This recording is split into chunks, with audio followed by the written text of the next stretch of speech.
Assalamualaikum warahmatullahi wabarakatuh. Kembali lagi dengan saya Yulinda Widianti. Video kali ini dengan perkuliahan manajemen kearsipan di pertemuan 12 ini.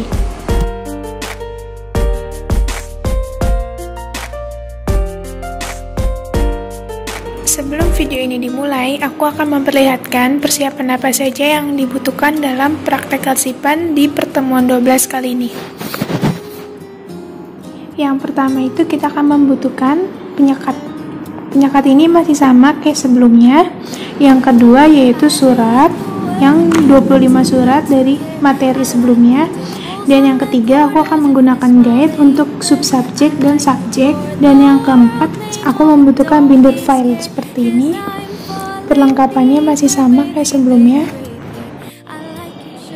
Aku di sini mempunyai 25 surat yang nantinya aku akan membuat daftar klasifikasi subjek. Dan surat ini masih teracak, nantinya saya akan membuat daftarnya yang nantinya surat-surat ini menjadi sesuai dan rapi. Sebelum kita membuat daftar klasifikasi subjek ini, aku akan memperkenalkan pengertian apa sih daftar klasifikasi subjek ini. Nah, video ini akan menjelaskan pengertiannya sebagai berikut. Ini adalah pengertian dari daftar klasifikasi subjek adalah sebuah daftar yang berisikan sekelompok subjek.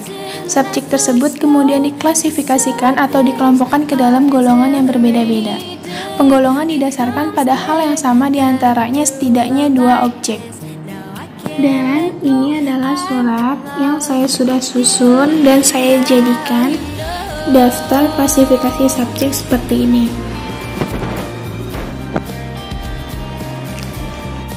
Video sebelumnya yang saya sudah jelaskan tentang pengertian dari daftar klasifikasi subjek, dan ini adalah keterangan dari daftar klasifikasi subjek menggunakan tabel yang saya sudah buat. Dan di sini juga ada tertera dengan nomor, PT, wilayah, subwilayah, surat masuk atau surat keluar, dan keterangan perihal. Di sini yang saya sudah urutkan seperti ini.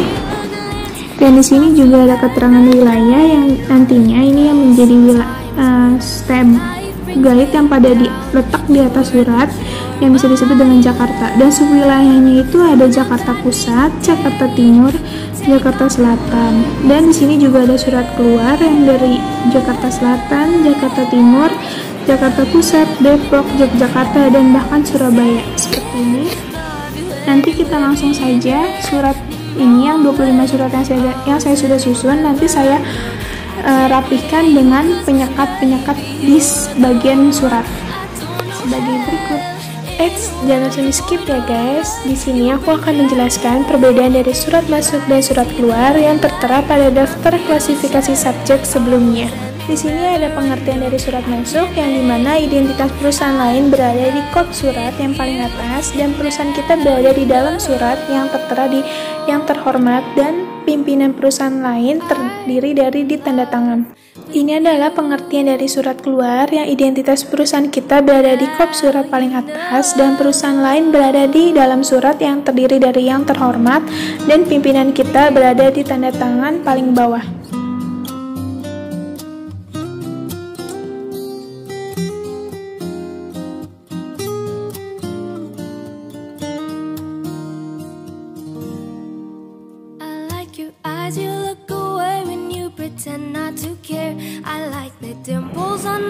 Ini adalah surat-surat yang sudah saya berikan penyekat ke video sebelumnya, masih sama kayak yang awal saya praktekkan. Dan nanti kita akan memberi guide pada setiap subjek dan subsubjek. Dan ini guide yang isinya banyak untuk kita penaruhannya untuk subwilayah yang berada di kanan surat. Yang ini terdiri dari 4 guide untuk wilayah yang nantinya kita diletakkan di atas surat. Nanti kita langsung saja praktek selanjutnya. Ini adalah contoh guide pada sistem klarifikasi subjek yang sudah saya buat seperti ini. Yang ini yang terletak pada wilayah Jakarta, Jawa Barat, Jawa Tengah, dan Jawa Timur. Dan di sini juga ada Jakarta Pusat, Jakarta Timur, Jakarta Selatan, Depok, Yogyakarta, dan Surabaya. Seperti ini.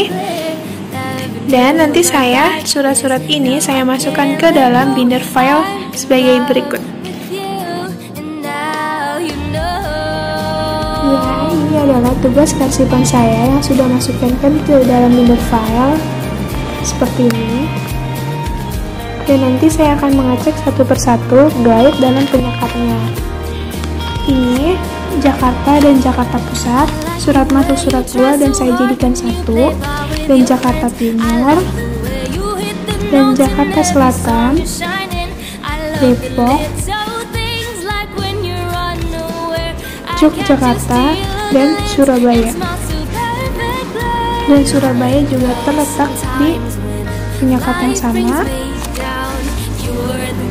Yogyakarta masih sama, Jawa Tengah, dan Depok masih sama dengan Jawa Barat. Dan ini 3 subwilayah yang dimasuk dengan Jakarta. Ini adalah tugas karsipan saya, Yulinda Widianti, dari kelas 22B12 dari Universitas Bina Sarana Informatika jurusan Administrasi Bisnis. Sekian dari presentasi saya ini. Mohon maaf apabila ada kesalahan dalam penaruhan atau pengetikan, bahkan penulisan. Saya pamit undur diri. Wassalamualaikum warahmatullahi wabarakatuh.